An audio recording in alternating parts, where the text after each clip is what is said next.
মেজবাহুর সাথে আকসার বিয়ের কথাবার্তা চলছে। অবিশ্বাস্য ব্যাপার। আকসা বসে আছে মেজবাহুর চাচি ফাতেমা খাতুনের পাশে। মেজবাহুর মামুনি আকসার আম্মুর সাথে কথাবার্তা বলছেন। বাকিরা সবাই আলাপ আলোচনা করছেন। আকসা আর চোখে একবার বিপরীত পাশের সোফায় বসে ফোন মগ্ন ব্যক্তিকে দেখছে। আকসা এখনো মাথায় ঢোকাতেই পারছে না যে মেজবাহুর পরিবার ওকে দেখতে এসেছে। ওর সবটা ভ্রম বলে মনে হচ্ছে। কি একটা বিভ্রান্তিকর পরিস্থিতি।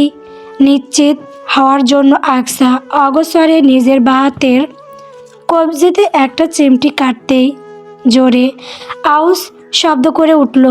না, তার মানে ব্যাপারটা সত্যিই ঘটছে। এতক্ষণের আলোচনায় মেজবাহুর আব্বু আকসার মামাকে বললেন, ভাই, আমাদের ছেলে তো সপ্তাহ দুয়েক বাদে ক্যান্টনমেন্টে চলে যাবে, তাই আমরা চাচ্ছিলাম আপনাদের মেয়েটাকে আমাদের ঘরের বউ করে দু এক দিনের মধ্যেই নিয়ে যেতে। অ্যারেঞ্জমেন্ট তাড়াহুড়োই কেমন হবে আন্দাজ করতে পারছি না, তবে আকসা মাকে নিলে আমরা একেবারে উঠিয়ে নিয়ে যাব। আকসা একের পর এক চমক পাচ্ছে। প্রথমে মেজবাহুর সাথে বিয়ের কথাবার্তা, এখন আবার একবারে উঠিয়ে নিয়ে যাওয়া। আকসার মাকে ইতস্ত দেখে তার পাশে থেকে ঈশা বেগম তার কাঁধে হাত রেখে ভরসা দিয়ে বললেন, বুঝতে পারছি আপা, সিদ্ধান্ত নেওয়াটা আপনার জন্য একটু কঠিন। অবশ্য হওয়াটাই স্বাভাবিক, একমাত্র মেয়ে তো। তবে আপনি কোনো চিন্তা করবেন না, আকসার বিয়ের পর এ বাড়িতে যাতায়াত থাকবে সব সময়।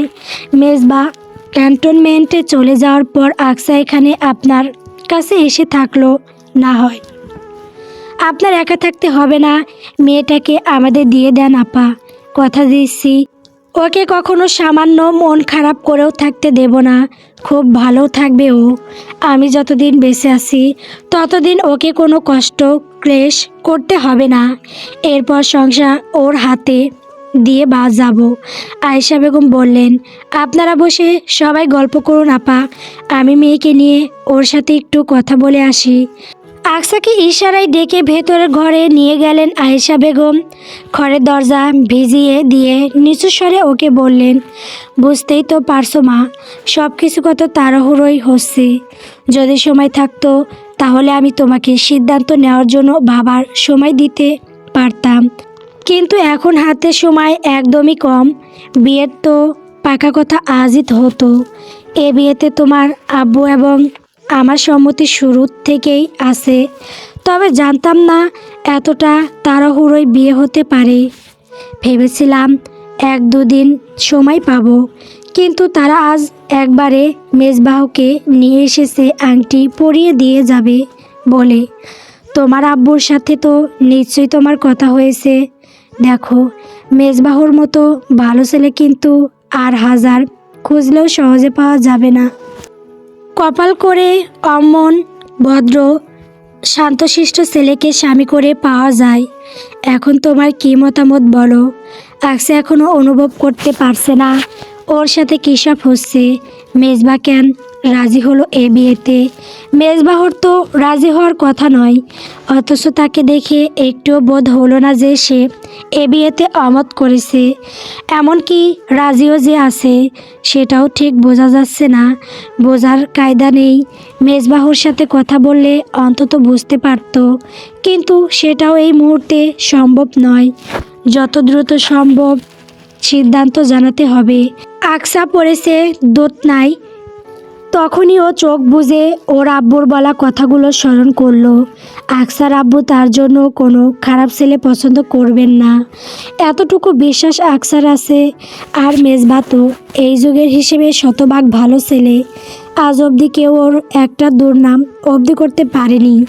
মেজবাহুর কোনো খারাপ অভ্যাসও আগে পরে কোনোদিন আকসার চোখে পড়েনি। পুরনো ঘটনা আর কেই বা মনে রাখে? মেজবাহু নিশ্চয় মনে রাখেনি। আকসার মনেও যে মেজবাহুর জন্য কিঞ্চিত অনুভূতি আছে, একথা মনকে জিজ্ঞাসা করে অস্বীকার করতে পারল না ও। শেষমেশ নানান দোনা মোনা করে অবশেষে আকসা ওর মাকে বলল যে আম্মু, আমি এ বিয়েতে রাজি আছি। এক নিঃশ্বাসে চোখ বুজে কথাটা বলে ফেলল আকসা। আয়েশা বেগম তা শুনে শকর আলহামদুলিল্লাহ বলে বাইরে ছুটলেন। মেজবাহর জন্য জরুরি তলবে স্বর্ণের দোকানে আংটি আনতে পাঠিয়েছিলেন ভাইকে।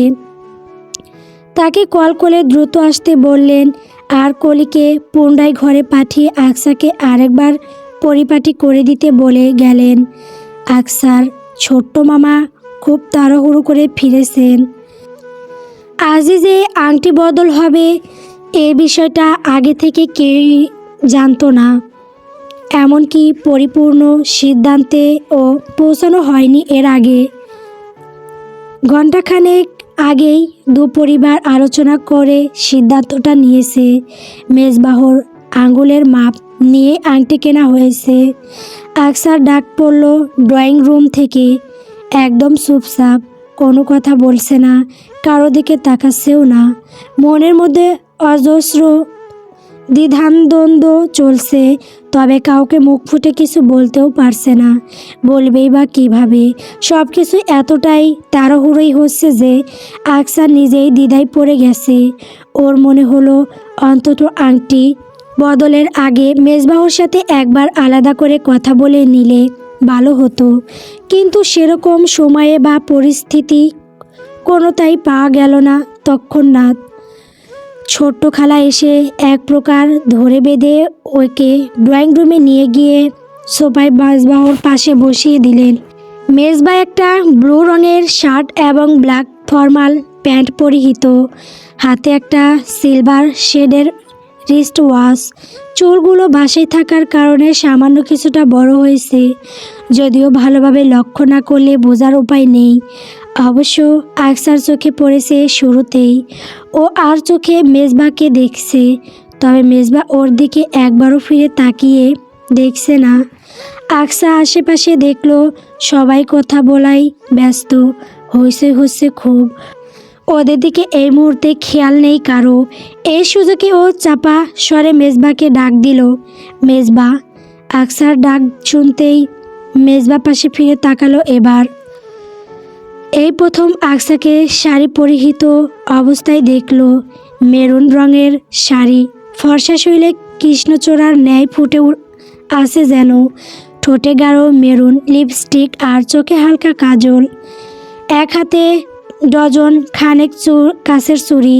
চুলগুলো মাথায় তোলা, শাড়ির আঁচলের নিচে ঢাকা পড়েছে। কিছু চুল গলার পাশ থেকে বেরিয়ে সামনের দিকে এসে বুকের ওপর ছড়িয়ে পড়ে আছে। মেজবা একবারের বেশি তাকিয়ে দেখল না আকসাকে। পর মুহূর্তেই চোখ নামিয়ে নিল ও। আকসা ওর মনোযোগ আকর্ষণ করতে পেরে এবার জিজ্ঞাসা করল, আপনি কি ফ্যামিলির প্রেসারে এই বিয়েতে রাজি হয়েছেন? না তো, কেন? মেজবা ব্রু কুঁচকে কথাটা বলল। আকসা আরও কিছু বলতে চাইছিল, কিন্তু সেই সুযোগ আর পেল না।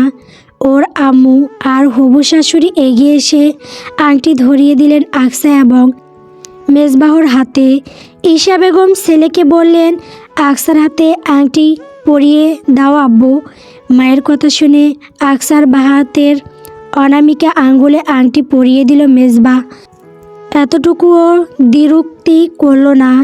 এদিকে আকসাকে বলার পর আংটি পরাতে গিয়েও হাত কাঁপতে লাগলো ওর। বুক ধুক পুক করতে লাগলো। মন এবং মস্তিষ্কের দ্বিধাদ্বন্দ্বের মাঝে আটকে যেতে লাগলো বারবার। অনেক কসরত করার পর অবশেষে ওর মেজবাহর হাতে আংটি পরতে সক্ষম হলো। আংটি পরিয়ে ও মেজবাহর দিকে তাকালো। মেজবা সামনের দিকে তাকিয়ে আছে। লোকটা যে কি করছে, কি চায়, কিছুই বুঝতে পারছে না আকসা। কথাও ভালোভাবে হলো না, আর মুখ দেখে তো কিছু বোঝাই উপায় নেই। আকসার আম্মু মিষ্টি নিয়ে আসলেন। নিজ হাতে হবু মেয়ে জামাইকে মিষ্টি মুখ করিয়ে দিতে হাসি মুখে বললেন, আজ কিন্তু মিষ্টিকে না করা যাবে না বাবা। নাও, তোমার শাশুড়ির হাতে মিষ্টি মুখ করো। আজ মেজবা মিষ্টি খেতে না করলো না। হবু শাশুড়ির কথায় সামান্য ভদ্রতা সূচক হাসি দিল। আকসার হবু শ্বশুর বাড়ির সবাই বিদায় নিয়েছেন। সন্ধ্যার পরপরই তারা যাওয়ার আগে আলোচনা হয়েছে আগামীকাল বাদ পরশু ঘরোয়াভাবে গায়ে হলুদ, এরপর দিন বিয়ে। আয়েশা বেগমকে তারা নিষেধ করেছিলেন বেশি প্রেশার না দিতে, তবু আয়েশা বেগম তাদেরকে জানিয়েছেন মেয়েকে যেহেতু একবারে উঠিয়ে দেবেনই, তাই ছোটোখাটো করে হলেও বিয়ের আয়োজন করবেন। গায়ে হলুদ ঘরোয়াভাবে হলেও বিয়েটা আয়োজন করে হোক। তাই তো আজ থেকেই আকসাদের বাড়িতে উৎসবের আমেজ লেগেছে। আগামীকাল বিকালে আকসা এবং মেজবাহর বিয়ে কেনাকাটা করা হবে। দুই পরিবার একসাথে মিলেই শপিংয়ে যাবে। আকসার আত্মীয় স্বজনেরা সবাই একে একে আসতে শুরু করেছে। পাশের বাসার মানুষেরা এবং ভাড়াটিয়ারা এসে দেখে যাচ্ছে ওকে। হই হুল্লোড় এবং বিয়ের আমেজ চলছে বেশ, তবে আকসার মনে কোনো আমেজ নেই। মেজবাহর সাথে স্পষ্ট করে কথা বলা হলেও না, ওর কথা না বলা পর্যন্ত শান্তিও পাচ্ছে না। কি করা যায় সেটাই ভাবছে। বেশি চিন্তা করলে আকসা ঘরময় পায়চারি করে তার দাঁত দিয়ে নখ কাটে। এই মুহূর্তেও সেটাই করছে। হঠাৎ ওর একটা বুদ্ধি আসলো মাথায়। সঙ্গে সঙ্গে ঘর থেকে বেরিয়ে বড় ভাইয়ের ঘরে গেল। ইরফান ফোনে ল্যাপটপে মুভি দেখছিল। আকসা ভেতরে ঢুকেই চটপটে গলায় ভাইকে বলল, ভাইয়া তোমার মেজর বন্ধুর নাম্বারটা দাও তো। হঠাৎ এসে আকসার বলা এহেন কথা শুনে ইরফান বুক কুঁচকে জিজ্ঞাসা করলো, নাম্বার দিয়ে কি করবি? কথা বলবো। আকসার সোজাসাপটা জবাব শুনে ইরফান আর কিছু বলল না। আকসাকে নাম্বারটা বলতেই ওর ফোনে ডায়াল করে নিয়ে নিজ ঘরে চলে গেল। মেজবা তখন বাইরে শাহাবুদ্দিন চাচার রঙের দোকানে এসে বসেছে বন্ধুদের নিয়ে। ক্যাডেট কলেজের সব বন্ধুরা ডিফেন্স জয়েন করেনি। এদের মধ্যে অনেকেই ব্যবসা করছে, না হয় অন্য চাকরি। মেজবা রাজশাহীতে ফিরলে বন্ধুদের সাথে বেশি সময় কাটায়। আজও সন্ধ্যায় বাসায় আসা মাত্র এক বন্ধু কল দিয়ে পুরনো আড্ডাস্থলে যেতে বলল। মেজবার সঙ্গে সঙ্গে এখানে চলে এসেছে। বন্ধুদের সাথে নানান কথাবার্তা আর হাসি ঠাট্টা চলছিল। মেজবাহর বিয়ের কথা শুনেছে ওরা, ওদেরকে ইনভাইট করা হয়েছে। মেজবা বিয়ে করছে বলে ওরা ওকে খেপাচ্ছিল। বন্ধু মহলে এখন পর্যন্ত একমাত্র মেজবা আর ইরফানই সিঙ্গেল। এবার তো মেজবাহরও বিয়ে হয়ে যাচ্ছে। রাকিব ওকে বলল, দোস্ত তুই তো গেলি রে, দিল্লির লাড্ডু খেলেই বুঝতে পারবি জীবনটা কতটা বেদনাময়। আমরা খেয়ে এখন পস্তাচ্ছি। আসরের মাঝে হাসির রোল পড়ল। মেজবা বন্ধু মহলে বরাবরই একটু চুপচাপ এবং ভদ্র স্বভাবের। ও এই বিষয়ে তেমন কোনো কথা বলল না। হঠাৎ মেজবাহর ফোনে রিংটং বেজে উঠতেই ও ফোন বের করে দেখল আননোন নাম্বার থেকে কল এসেছে। এখানে হইহুল্লা হচ্ছিল বলে ও উঠে কিছুটা দূরে নির্জন জায়গায় গিয়ে কল রিসিভ করে জিজ্ঞাসা করলো, কে? আসসালামু আলাইকুম, আমি আকসা বলছিলাম। ওয়ালাইকুম আসসালাম। জি বলো, আপনার সঙ্গে কিছু কথা ছিল। বলে ফেলো, দেখা করা যাবে আপনার সাথে। সামনাসামনি বললে বেশি ভালো হতো। আপনি কি দেখা করতে পারবেন আগামীকাল? Yeah sure. কোথায় দেখা করবে সেটা আকসা বলে দিল। মেজবাহকে বলে কল কেটে দিল। মেজবাহর কণ্ঠস্বর তো স্বাভাবিকই মনে হলো আকসার কাছে। তাহলে কি মেজবা স্বেচ্ছায় এই বিয়েতে রাজি হয়েছে? সকাল সকাল আকসা তাড়াহুড়ো করে তৈরি হচ্ছে। মেজবাহর সাথে দেখা করার কথা 10:30টায়। এখন বাজে 15:10। আকসার হাতে সময় কম। এদিকে আবার মেজবা নাকি দেরি করা পছন্দ করে না। সব কাজে টাইম টেবল মেনটেন করে চলে। একথা আকসা একবার ওর বড় ভাইয়ের কাছ থেকে শুনেছিল, তাই এত তারা। আকসা চুল বাঁধছিল, তখনই ওর ফোন রিংটং বেজে উঠল। ফোন হাতে নিয়ে দেখলো কলি ফোন করেছে। আকসা কল রিসিভ করতেই ওপাশ থেকে কলি বলল, কি খবর দোস্ত তোর? গতকাল তো দেরি হয়ে যাচ্ছিল বলে তাড়াহুড়ো করে বাসায় ফিরতে হলো, এর জন্য পরে তোর সাথে কথা বলাও সুযোগ পেলাম না। সরি রে দোস্ত, ইটস ওকে। আমার খবর আর জানতে চাস না? নাজেহাল অবস্থায় আছি। আকসার ফ্যাকাশে গলা শুনে কলি বুঝতে পারলো ব্যাপারটা। ওকে বলল, বুঝতে পারছি। গতকাল যখন শুনেছিলাম সেই মেজবা ইফতেখারের সাথে তোর বিয়ে ঠিক হয়েছে, তখন বেশ অবাক হয়েছিলাম। এমন একজন মানুষের সাথে তোর বিয়ে ঠিক হলো যার সাথে কিনা তোর দ্বন্দ্ব চলে, তুই বা কেন এই বিয়েতে রাজি হয়ে গেলি? এটাই তো আমি বুঝতে পারলাম না। কিছুটা অনুভূতি আর বাকিটা পরিস্থিতি, এটাই ধরে নিতে পারিস। তার মানে কলি শোনে না, আমার একটু মেজবাহর সাথে দেখা করতে হবে, যেতে হবে।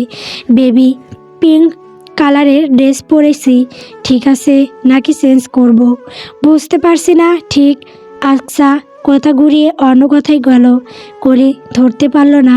ও বলল, যেটা পরেছিস সেটাই ঠিক আছে, তোকে এই রংটাই দারুণ মানায়। তা মেজরের সাথে দেখা করতে যাচ্ছিস কী কারণে? ওনার সাথে জরুরি কিছু কথা ছিল। আকসা মিয়ে যাওয়ার কণ্ঠে জবাব দিল। কলি আরও কিছু বুঝতেই যাচ্ছিল, তার আগেই আকসা তড়িঘড়ি করে বলল, আমার লেট হয়ে যাচ্ছে রে দোস্ত, এখন বের হতে হবে। আমি এসে তোকে কল করছি। আর হ্যাঁ, সব কিছু ঠিকঠাক থাকলে আগামীকাল কিন্তু গায়ে হলুদ।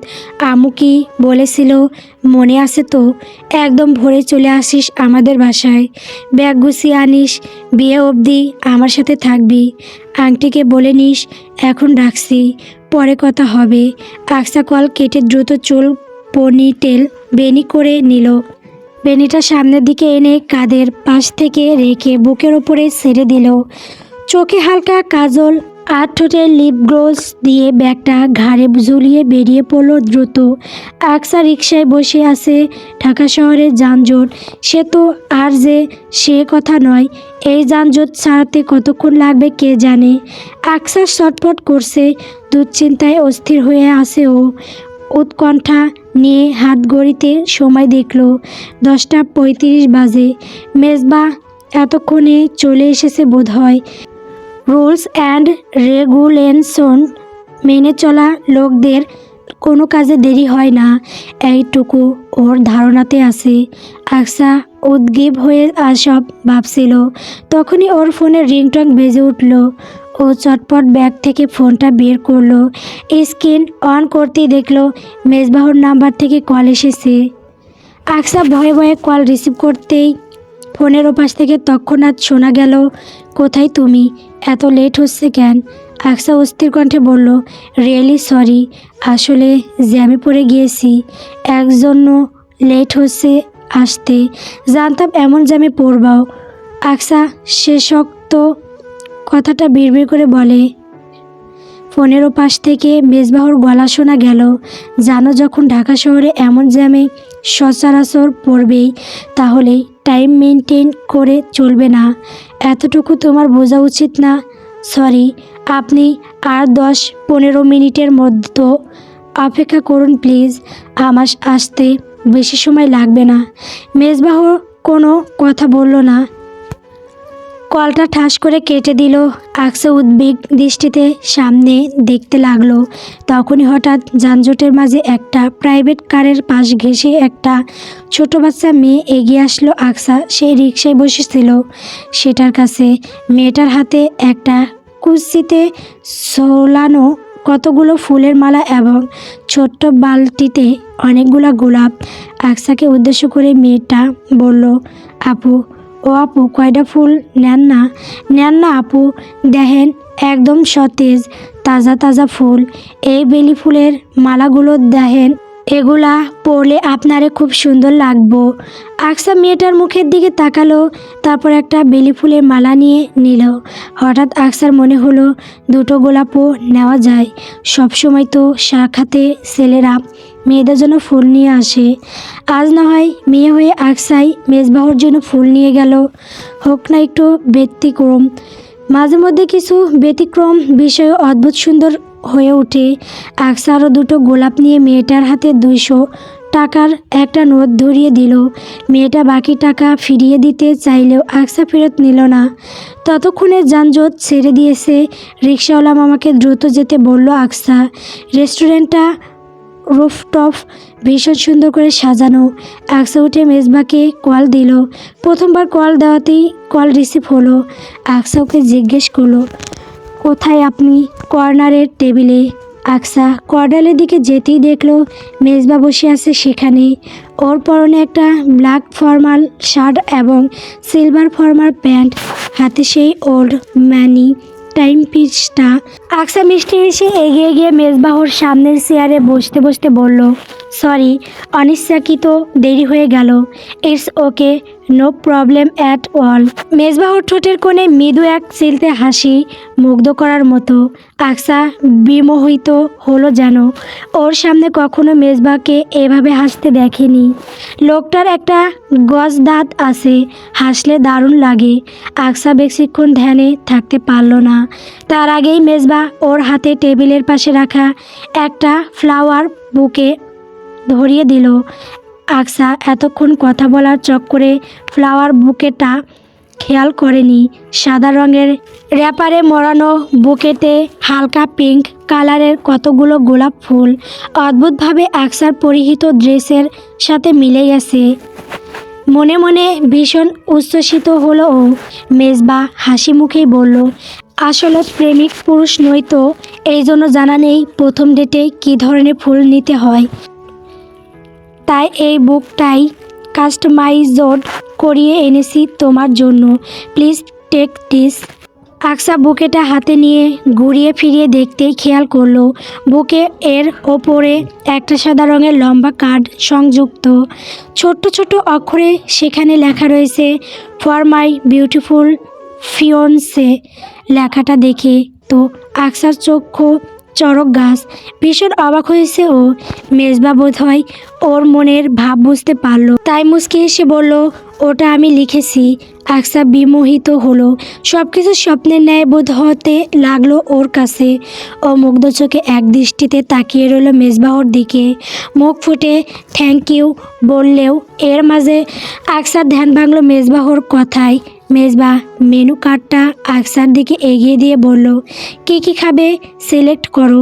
কী কী খাবে মানে কত খাবার খাবে? আকসা ও হতভম্ব হয়ে বলল, আপনি যা ইচ্ছা অর্ডার করুন। না, তুমি পছন্দ করো।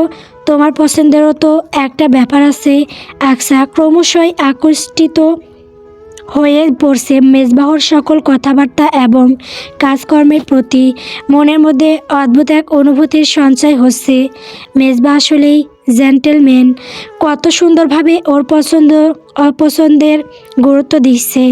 সবাই তো এমন হতে পারে না। মেজবা আসলেই অন্যরকম।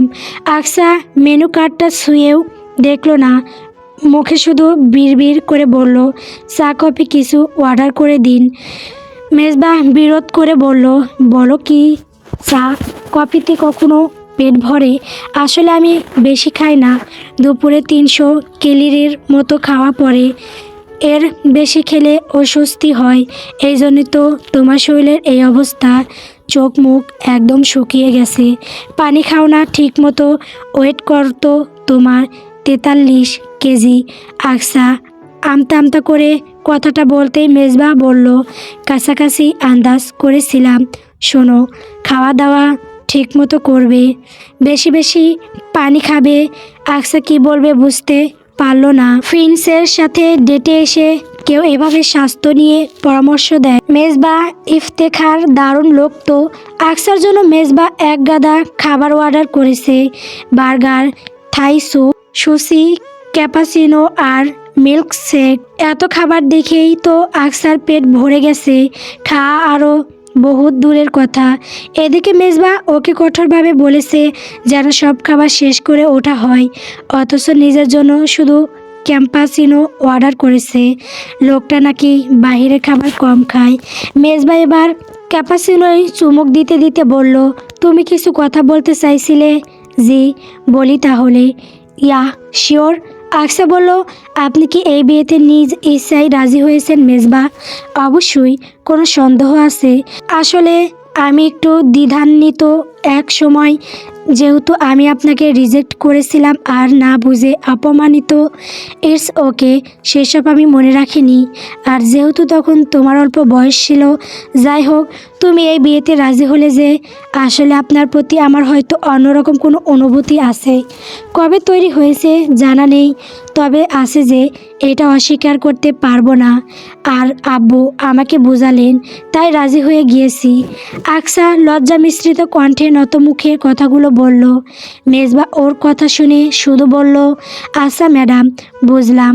ম্যাডাম সম্বন্ধটা শুনে চমকে উঠল আকসা, বুক ধুকপুক করতে লাগলো। তবু নিজেকে যথেষ্ট স্বাভাবিক রাখার চেষ্টা করে মেজবাকে পুনরায় জিজ্ঞাসা করলো, কিন্তু আপনি এত সহজে রাজি হয়ে গেলেন কেন মেজবা? মেজবা মৃদু হেসে বলল, সত্যি বলতে তোমাকে আমি একসময় ভালোবাসতাম, সেই ভালোবাসাটা এখনও রয়ে গেছে, তাই আর না করতে পারিনি। আকসাকে এখনও ভালোবাসে মেজবা কেমন অকপটে স্বীকার করে নিল। আকসার মনে যেন অজস্র প্রজাপতি ডানা মিলে উঠতে লাগলো। আরও আধ ঘন্টা মতো মেজবাহর সাথে নানান বিষয়ে কথা হলো। এর মাঝে মেজবা আকসাকে এই রুফটপের এক কোণে দাঁড় করিয়ে নিজের আইফোন দ্বারা সুন্দর কিছু ফটোও তুলে দিল। আকসার কাছে সবটা একটা সুন্দর স্বপ্ন মনে হলো। যাওয়ার জন্য ওরা টেবিল থেকে উঠতে আকসার হঠাৎ কিছু একটা মনে পড়ল। ও দ্রুত ব্যাগ খুলে ফুল বের করে মেজবাহুর সামনে ধরে লাজুক হেসে বলল, ফুলগুলো আপনার জন্য এনেছিলাম, নেবেন প্লিজ? শিওর। মেজবা ফুল হাতে নিতে আসনক ফুলগুলো ও হাত থেকে পড়ে গেল। মেজবা পা বাড়াতেই ওর পায়ের নিচে পড়ে পিষ্ট হলো। আকসার মন খাঁখা করে উঠল। মেজবা ওকে সান্ত্বনা দিতে অদ্ভুতভাবে হেসে বলল, ফুল পায়ের নিচে পিষে গেলে কি অনিচ্ছাকৃত ঘটেছে? থাক, মন খারাপ করো না, এমন ফুল হাজারো পাওয়া যাবে, এমন ফুল হাজারো পাওয়া যাবে, আবারও দিও না হয়। গল্প সীমান্ত রেখা। গল্পটি ভালো লাগলে কমেন্ট করে বলবেন। পরবর্তী পর্ব পাওয়ার জন্য অবশ্যই আমার চ্যানেলটিকে সাবস্ক্রাইব করবেন। ধন্যবাদ।